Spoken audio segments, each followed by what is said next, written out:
मैंने 1.5 डेज में double revision करके मैं गई थी हर पेपर में।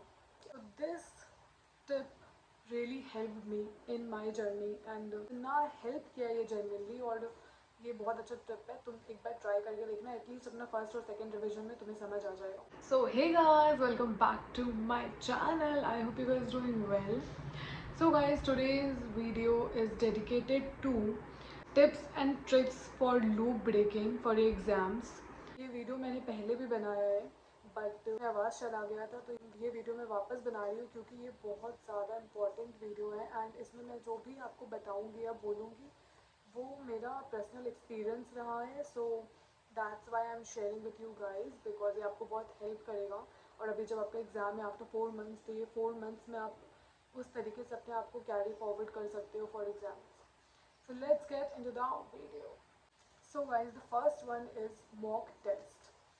मॉक टेस्ट बहुत ज़्यादा इम्पॉर्टेंट होता है देना, क्योंकि उसमें आप अपने आप को जज कर सकते हो, अपने आप को देख सकते हो कि आप किस सब्जेक्ट में कहाँ पहुँचे हुए हो, आपको कितना और मेहनत करने का ज़रूरत है। मॉक देने का बेनिफिट है सबसे ज़्यादा कि हम जब मॉक देते हैं ना, तो हमारा सबसे बड़ा एक प्रॉब्लम आता है कि हमें एक वर्ड या कुछ भी एक चीज़ समझ नहीं आता है या याद नहीं आता है, और उस समय हम अटक जाते हैं। और ये सेम प्रॉब्लम होता है एग्ज़ाम में। तो अगर आप मॉक दोगे ना, तो आपको ये चीज़ रियलाइज़ होगा कि आप कहाँ अटक रहे हो और आप कहाँ पे आपको ज़्यादा कंसंट्रेट करने का ज़रूरत है। तो जब आप पढ़ाई करोगे तो आप ज़्यादा सिंसियर रहोगे उस टॉपिक के लिए या फिर उस सब्जेक्ट के लिए।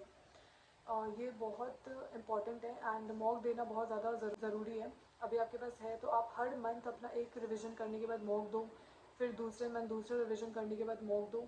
इस तरीके से आप धीरे धीरे चलोगे, लास्ट में देखोगे कि आपका फुल फ्लेज तैयारी हो चुका है, आपको कहीं कोई दिक्कत नहीं है।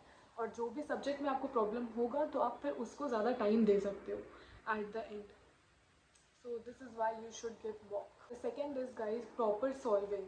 प्रॉपर सॉल्विंग बहुत ज़्यादा ज़रूरी है। लाइक हम क्या करते हैं, लाइक ऑब्वियसली हम लोग बहुत ज़्यादा मेच्योर हो चुके हैं अपना फाइनल्स में आने के बाद, बट स्टिल बहुत लोग करते होंगे, इसीलिए मैं बता रही हूँ कि प्रॉपर सॉल्व करना बहुत ज़्यादा ज़रूरी है। अगर तुम कोई भी क्वेश्चन बना रहे हो तो ऑडिट टाइप तुम नहीं कर सकते, you have to solve starting से एंड तक कॉपी में पूरा सब कुछ लिख लिख के एंड फॉर्मेटिंग करके एक दो बार एटलीस्ट, पूरा बार बार नहीं भी तो एक दो बार तुमको ये चीज़ करना ही चाहिए। क्योंकि जब तुम एग्ज़ाम में लिखोगे ना और तुम शॉर्टकट से अपना प्रैक्टिस करके आओगे, तुम्हारा हाथ ही नहीं चलेगा, क्योंकि वहाँ पे तुमको प्रॉपर अच्छे से बनाना पड़ेगा। लाइक वैसा भी नहीं कि प्रॉपर फॉर्मेटिंग, बट डिटेल में लिख के यहाँ पे क्या होगा, क्योंकि वो हमें फिर एग्ज़ाम में याद ही नहीं आता है कि यहाँ पे कैसे लिखे। मतलब तुम इतना प्रैक्टिस करके आओगे बट एग्ज़ाम में जब तुमको पूरा लिखना पड़ेगा ना, तो तुम्हारा वो स्पीड स्लो हो जाएगा या फिर तुम पैनिक कर जाओगे कि मैं मेरा हाथ क्यों नहीं चल रहा, मैं लिख क्यों नहीं पा रहा हूँ वैसा।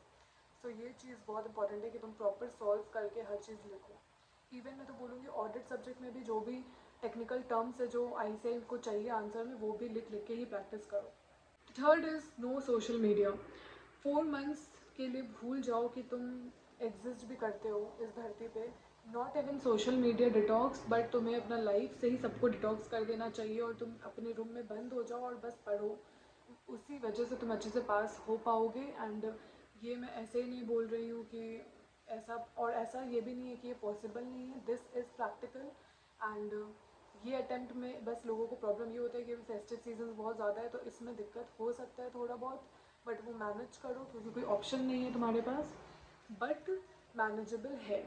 तो सोशल मीडिया को एकदम टाटा बाय बाय कर दो और तुम जितने भी कम लोग से मिल सकते हो उतने कम लोगों से मिलो, या मिलो ही मत। बस अपने पेरेंट्स से, अगर तुम पेरेंट्स के साथ रहते हो घर पे तो वो लोग से बात करो, और अगर तुम बाहर रहते हो तो तुम अपने ग्रुप में जो भी तुम्हारे पढ़ने वाले बच्चे बस उनसे बात करो। क्योंकि अगर जो तुम्हारे रियल फ्रेंड्स होंगे ना वो तुम्हारे इस टाइम पे अगर हैं तो वो बाद में भी रहेंगे, बट अगर वो अभी नहीं है तो वो बाद में भी नहीं है और वो वर्थ इट भी नहीं है। सो या इस चीज़ को अपने माइंड में रखना एंड सोशल मीडिया को हटा देना अपने लाइफ से एग्ज़ाम तक। फूड इज़ ऑलवेज इन अ हरी। तुम हमेशा हड़बड़ी में रहो, अपना हर एक काम को लेके अपना टाइम बचाओ, एक एक मिनट। लाइक तुम्हें कुछ भी करना है, अगर तुम कहीं गए हो, तुम चाय पीने गए हो फॉर एग्जाम्पल, तो भाई जल्दी से मेरे को चाहिए, जल्दी जल्दी जल्दी करो। तुम अपने आप को एकदम दिखाओगे ना कि तुम बहुत ज़्यादा हड़बड़ी में हो, तो तुम अपने टाइम को वैल्यू कर पाओगे। क्योंकि पता है हमें समझ नहीं आता है बट हमारा कहाँ 30 मिनट्स 1 घंटा ऐसे ही चला जाता है ब्रेक लेते ही। और जब तुम ब्रेक नहीं लेते हो तो अपना टाइम बहुत स्लो बीतेगा, बट जैसे ही तुम ब्रेक लोगे तुम्हारा टाइम ऐसे बीतेगा कि भाई क्या ही हो गया। या टाइम कहाँ गया पता ही नहीं चलेगा, और वो गिल्ट तुम्हें बाद में पढ़ने भी नहीं देगा शांति से। इसीलिए बेटर है कि अपना टाइम को खुद से वैल्यू दे के 5-5 मिनट को भी अगर तुम बचाओगे ना, तो लास्ट में तुम्हारे पास 2 घंटा एक्स्ट्रा बचेगा। तो इसीलिए अपना टाइम को प्रायोरिटाइज़ करो, थोड़ा हड़बड़ी लाओ अपने अंदर, और थोड़ा हमेशा रहो कि भाई मेरा ट्रेन छूट रहा है, ऐसा अपने आप को प्रिटेंड करो।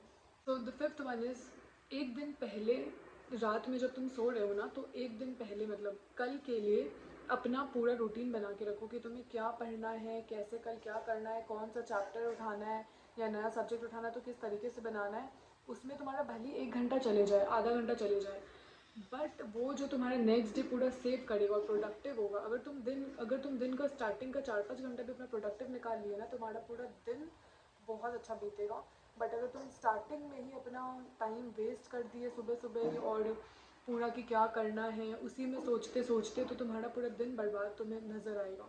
तो it's better to take time last day पे, और अपना पूरा दिन, अपना नेक्स्ट डे का पूरा शेड्यूल बना के ही सो, चाहे तुम्हें कितना भी नींद आ रहा हो।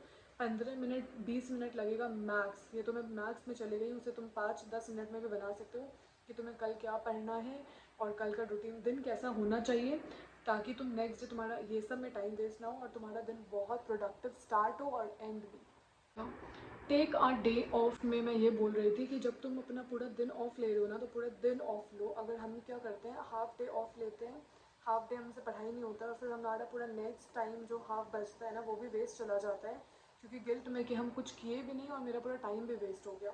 तो उससे अच्छा है कि तुम्हारा अगर मन नहीं कर रहा है पढ़ने का, या तुम एकदम एग्जॉस्ट हो चुके हो कि पढ़ाई हो ही नहीं रहा है, मैं दिमाग में कुछ जा ही नहीं रहा, और ये बहुत नॉर्मल है, ये होता है 15-20 डेज़ में, ये होता है। मेरे साथ तो हर वीक ही होता था मेरे को लगता है, बट ठीक है। तो तुम अपना डे ऑफ ले लो आराम से, विदाउट एनी गिल्ट, कोई दिक्कत नहीं है। जब तुम नेक्स्ट डे पढ़ने बैठोगे ना, तुम एक रिचार्ज होकर पढ़ने बैठोगे। और जिस दिन तुम ब्रेक ले रहे हो, तुम आराम से कुछ भी मत सोचो क्या करना है क्या नहीं, रिलैक्स रहो, इन्जॉय करो, घूमने फिरने निकलो एकदम। बट जब पढ़ रहे हो तो सीरियसली पढ़ो। और डे ऑफ ले सकते हो, ऐसा कुछ भी नहीं है कि तुम नहीं ले सकते, बस हाँ अपना सिलेबस को देखते हुए कि तुम कहाँ अभी किस लेवल पे हो। नेक्स्ट इज़, ना बोलना सीख जाओ, क्योंकि अगर तुम ना नहीं बोलोगे अपने इस 4 मंथ्स के जर्नी में, तो तुम फिर अपने आप को ही बाद में हर चीज़ के लिए ना बोलना, तुम्हें ये खरीदना है तुम्हें ना बोलना पड़ेगा, तुम्हें कहीं जाना है तुम्हें अपने आप को ना बोलना पड़ेगा, फिर 6 महीना तो वो पूरा 1 साल हो जाता है। इसीलिए जब तुम पढ़ने बैठ चुके हो अपने एग्ज़ाम के लिए, प्लीज़ ना बोलना सीख जाओ, चाहे वो कोई भी हो। अपने आप को टॉप प्रायोरिटी बना लो अपने लाइफ का। एटलीस्ट वो 4 मंथ्स के लिए तुम चाहे कितने भी अच्छे इंसान हो, तुम कितने भी भोले हो, तुम कितना भी ना नहीं बोलते हो, तुम सबके नज़र में मतलब अच्छा बन के कुछ नहीं होने वाला है। ना बोलना सीख जाओ, ना बोल के आगे निकलो।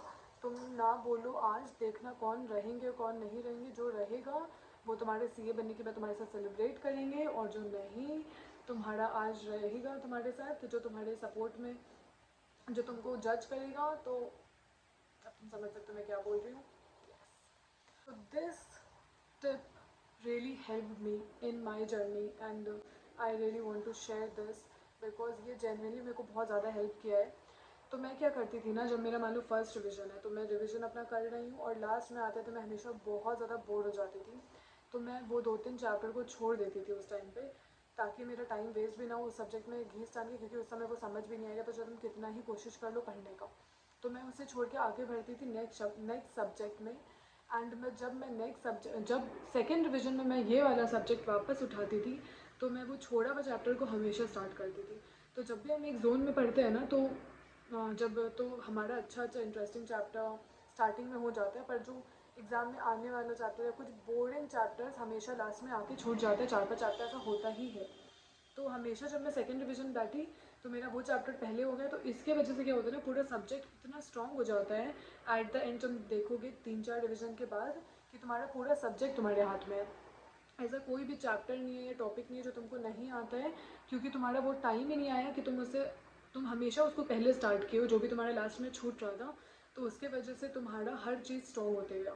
ये लिटरली मेरा एक्सपीरियंस रहा है, और मेरे को इतना हेल्प किया ये जेन्युइनली। और ये बहुत अच्छा ट्रिप है, तुम एक बार ट्राई करके देखना, एटलीस्ट अपना फर्स्ट और सेकंड रिवीजन में तुम्हें समझ आ जाएगा। So the next is, if you have any one friend जो सीए जर्नी में तुम्हारे साथ है, और तुम लोग साथ में उठते बैठते हो, पढ़ते हो, या जो भी है, तो प्लीज़ एक ही दोस्त से अपना सीए के फ्रेंड से टच करके रखना, टच बना के रखना, और उससे मेंटेन मतलब वो चीज़ कि तुम वो क्या कर रहा है, तुम क्या कर रहे हो, अगर हो सके तो साथ में पढ़ो।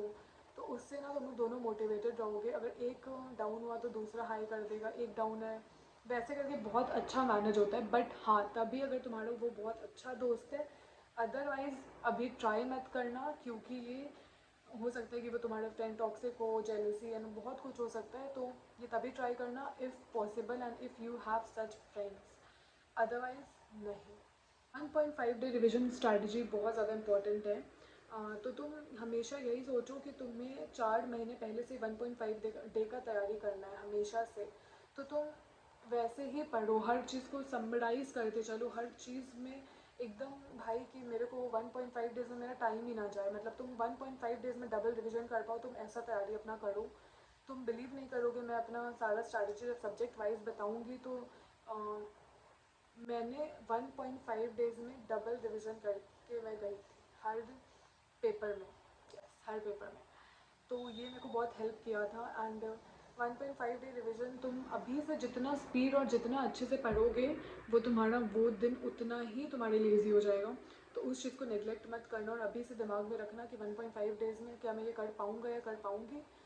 सो यार, that's it for this video. अगर तुम्हें कुछ और भी है, तुम्हारा अपना टिप्स एंड ट्रिक्स, तो तुम इस कमेंट में बता सकते हो। मेरे पास फ़िलहाल इतना ही है, और मैं जब मुझे कुछ याद आएगा तो मैं नेक्स्ट वीडियो में शेयर कर दूँगी। And all the best to you guys. अभी ये जो 4 मंथ्स होते हैं ना, बहुत ज़्यादा इंपॉर्टेंट होता है, बहुत ज़्यादा ही, मतलब सब कुछ छोड़ के तुम्हें बस पढ़ना है।